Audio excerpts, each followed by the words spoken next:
Hello viewers আপোনালোক কেনে আছে মই আশা কৰিছো আপোনালোক ভালে আছে আপোনালোকক আৰু এটা নতুন ভিডিঅলৈ স্বাগতম জনাইছো আপোনালোকৰ কাৰণে এটা ভাল খবৰ লৈ আহিছো অসম অঙ্গনবাড়ী নিযুক্তি পদ মুকলি হৈছে 14টা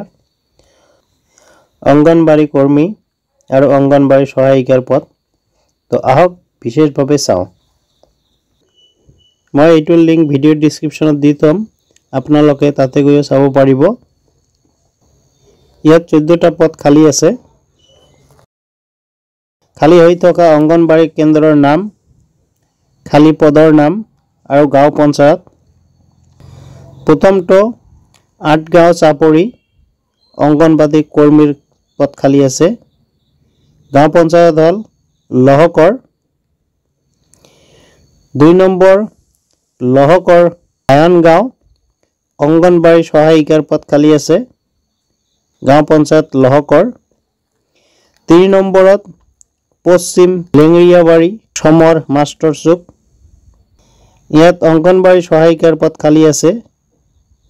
পঞ্চায়ত লেংৰিবাড়ী 4 নম্বৰত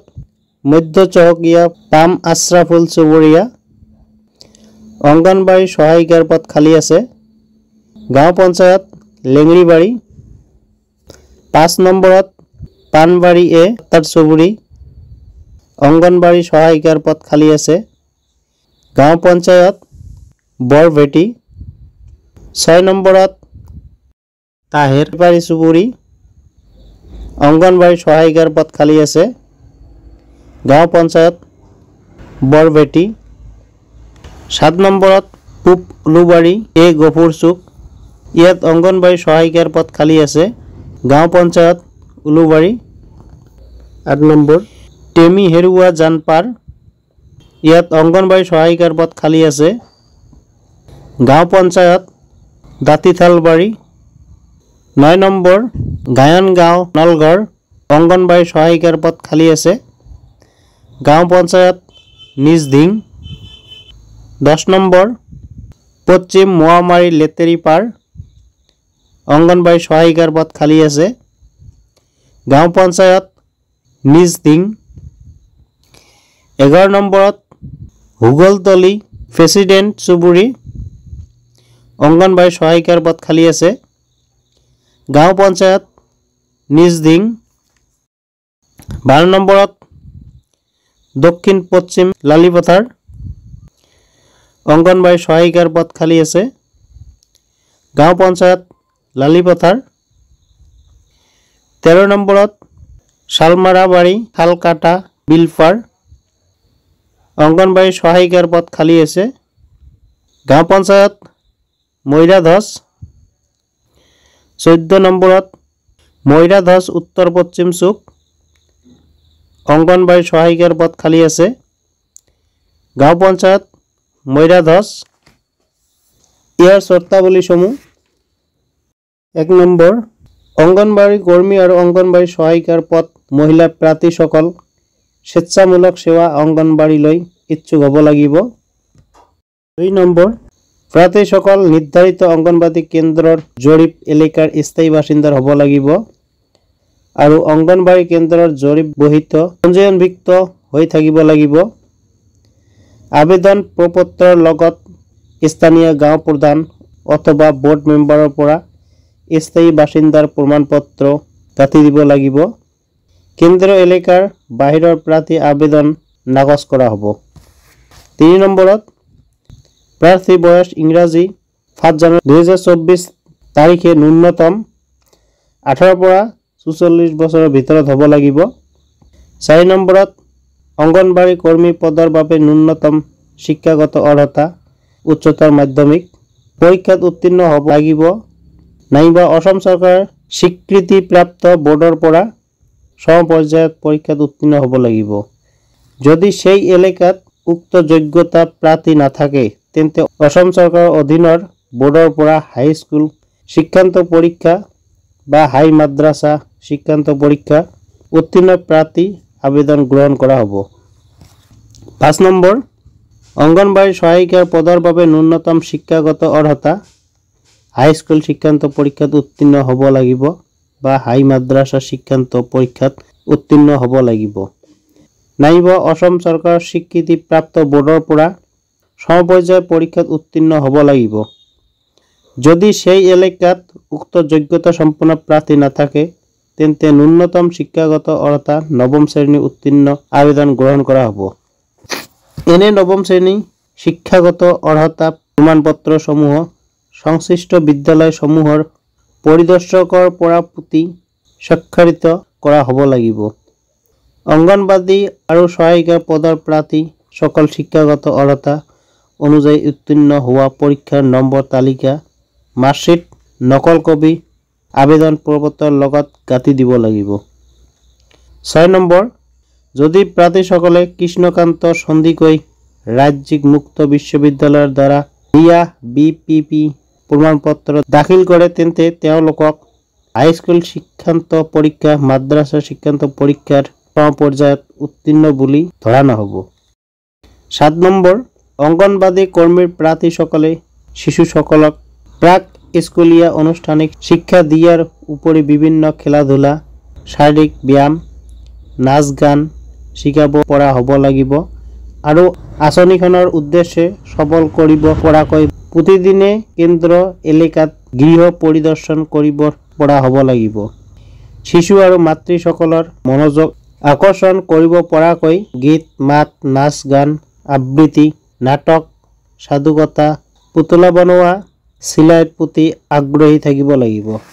লগতে সময়ে সময়ে দিয়া বিভাগীয় নিৰ্দেশনাসমূহ পালন কৰাকৈ ইচ্ছুক থাকিব লাগিব। তদুপৰি এণ্ড্ৰইড মোবাইল ফোন চলাব পৰা হ'ব লাগিব। 8 নম্বৰ, শাৰীৰিকভাৱে বাধাগ্ৰস্ত মহিলাৰ বাবে শতকৰা 3% পদ সংৰক্ষিত থাকিব। সেই সকল প্ৰাৰ্থীয়ে শাৰীৰিক বাধাগ্ৰস্ত আইন 1995 নিৰ্ণয় কৰা উপযুক্ত কৰ্তৃপক্ষৰ পৰা প্ৰমাণপত্ৰ নকল কপি আবেদন প্ৰপত্ৰৰ লগত গাঁঠি দিব লাগিব। 9 নম্বৰ, যিসমূহ অংগনবাড়ী এলেকাত মুঠ জনসংখ্যা 40%ৰ অধিক অনুসূচিত জাতি অনুসূচিত জনজাতি চাহ জনজাতি হয় সেই অংগনবাদী কেন্দ্ৰসমূহৰ কৰ্মী সহায়িকাৰ পদ উক্ত সম্প্ৰদায়ৰ পৰা নিৰ্বাচন কৰা হ'ব। 10 নম্বৰ, বিবাহিত মহিলা প্ৰাৰ্থী কেন্দ্ৰত তেওঁলোকৰ স্বামী গৃহৰ ঠিকনা গ্ৰহণযোগ্য হ'ব। অৱশ্যে বিধৱা বা বিবাহ বিচ্ছেদ প্ৰাৰ্থী এই কেন্দ্ৰত ৰেহাই পাব। 11 নম্বৰ, প্ৰাৰ্থীসকলে নিজৰ আধাৰ কাৰ্ড শিক্ষাগত অৰ্হতা জন্মৰ প্ৰমাণপত্ৰ জাতিৰ প্ৰমাণপত্ৰ যদি প্ৰযোজ্য হয় সংশ্লিষ্ট এলেকাৰ বাসিন্দাৰ প্ৰমাণপত্ৰ শাৰীৰিক বাধাগ্ৰস্তৰ প্ৰমাণপত্ৰ ইত্যাদি স্বপ্ৰত্যাশিত নকল কপি আৰু 2খন পাছপোৰ্ট আকাৰৰ ফটো আবেদন প্ৰপত্ৰৰ লগতে গাঁঠি দিব লাগিব আৰু সাক্ষাৎকাৰৰ দিনা মূল নথিপত্ৰসমূহ পৰীক্ষণৰ বাবে আনিব লাগিব। 12 নম্বৰ, কোনো ভুল তথ্য বা ভুল নথি দাখিল কৰি যদি কোনো প্ৰাৰ্থী নিৰ্বাচিত হয় আৰু সেইটোৰ পিছত প্ৰমাণিত হ'লে সেই সকল প্ৰাৰ্থী তৎক্ষণাৎ অংগনবাদী কৰ্মী বা সহায়িকাৰ পদৰ সেৱাৰ পৰা বৰখাস্ত কৰা হ'ব। 13 নম্বৰ, নিৰ্বাচিত প্ৰাৰ্থীসকলে নিৰ্ধাৰিত সময়ৰ ভিতৰত স্বেচ্ছামূলক সেৱা আগবঢ়োৱাৰ সন্মতি পত্ৰৰ লগতে চৰকাৰী চিকিৎসকৰ পৰা স্বাস্থ্যজনীন প্ৰমাণপত্ৰ প্ৰদান কৰি কাৰ্যত যোগদান কৰিব লাগিব। 14 নম্বৰ, এই সেৱাৰ বাবে যোগদান কৰা অংগনবাদী কৰ্মী সহায়িকা সকলৰ বয়স 60 বছৰ সম্পূৰ্ণ হোৱাৰ লগে লগে পদৰ পৰা দিয়া হ'ব অথবা কাৰ্যৰ ভাৰ নিয়াৰিকৈ চলাবলৈ অসমৰ্থ হ'লে তাৰ আগতে নিৰ্দিষ্ট পদৰ পৰা অৱসৰ দিয়া হ'ব। 15 নম্বৰ, প্ৰাৰ্থীসকলে কাৰ্যালয়ৰ পৰা যোগান ধৰা আবেদন পত্ৰত আবেদন কৰিব লাগিব। 16 নম্বৰ, আবেদনৰ প্ৰপত্ৰ গ্ৰহণ কৰাৰ শেষ তাৰিখ 23 ডিচেম্বৰ 2024 আবেলি 3 বজালৈ থাকিব। 17 নম্বৰ, আবেদনৰ প্ৰপত্ৰ অগ্ৰাহ্যৰ তাৰিখ সাক্ষাৎকাৰৰ বাবে যোগ্য প্ৰাৰ্থীৰ তাৰিখ ইংৰাজী 27 ডিচেম্বৰ 2024 কাৰ্যালয়ত জাননীৰ ফলকত প্ৰকাশ কৰা হ'ব। 18 নম্বৰ, উপায়ুক্ত প্রার্থীসকল মৌলিক সাক্ষাৎকার অহা ইংরাজি 2 জানুয়ারি 2025 তারিখে ময়রাবাড়ি শিশু উন্নয়ন প্রকাশ বিষয়ক বিদ্যালয়ের দিনা 10 বজার পড়া আরম্ভ হব। 19 নম্বর কোনো প্রার্থীকে ব্যক্তিগতভাবে আমন্ত্রণ পত্র দিয়া নহব। অঙ্গনবাদী কর্মীসকলে মাহে 6500 টাকাকৈ পাব। অঙ্গনবাদী সহায়িকাসকলে 3250 টাকাকৈ পাব। আবেদনকারী প্রপত্র তৎকালে নাকচ করা হব যদিহে প্ৰাৰ্থীগৰাকী ক নম্বৰ কোনো ধৰণৰ মাৰাত্মক ৰোগত আক্ৰান্ত হয়, খ নম্বৰ মানসিকভাৱে বিকাৰগ্ৰস্ত হয়, গ নম্বৰ কোনো ধৰণৰ অপৰাধজনিত গোচৰত জড়িত হয়, ঘ নম্বৰ বিদ্যালয় বা মহাবিদ্যালয় নিয়মীয়া ছাত্ৰী হয়, ঙ নম্বৰ আবেদন প্ৰপত্ৰ গ্ৰহণ কৰা আৰু অঙ্গনবাড়ী কৰ্মচাৰী সহায়িকাৰ বাবে নিৰ্বাচিত হোৱাৰ সময়ছোৱাত যদি কোনো প্ৰাৰ্থীয়ে কেন্দ্ৰ এলেকাৰ পৰা অন্য এলেকালৈ স্থানান্তৰিত হয়, 6 নম্বৰ যদি এই প্ৰাৰ্থীয়ে সাক্ষাৎকাৰ উপস্থিত নাথাকে বা মূল নথিপত্ৰ সমূহ যোগান ধৰিব নোৱাৰে, 6 নম্বৰ যদি এই প্ৰপত্ৰখন বিচৰা সকলো তথ্য প্ৰদান নকৰে, জ নম্বৰ এই স্বেচ্ছামূলক সেৱাৰ নিয়োগ প্ৰক্ৰিয়াত প্ৰাৰ্থীয়ে নিজে বা প্ৰাৰ্থী হৈ অন্য কোনো ব্যক্তিৰ কোনো ধৰণৰ প্ৰত্যক্ষ বা পৰোক্ষ হস্তক্ষেপ কৰিলে। মই আশা কৰিছো আপোনালোক নিশ্চয় বুজি পাইছে। কিবা যদি বুজাত অসুবিধা হৈছে মোক কমেন্ট কৰিব, নিশ্চয় আপোনাক সহায় কৰিম। যদি ভিডিঅটো চাই ভাল লাগিছে লাইক কৰিব, বন্ধুবৰ্গৰ লগত শ্বেয়াৰ কৰিব যাতে সকলোৱে গম পায়, আৰু চেনেলটোক সাবস্ক্ৰাইব কৰি কাষত থকা বেল আইকনটো দবাই ৰাখিব যাতে এনেকুৱা ধৰণৰ ভিডিঅ' দিয়াৰ লগে লগে আপোনালোকে পায়। তো আজিৰ ভিডিঅ' এইখিনিয়ে আছিল।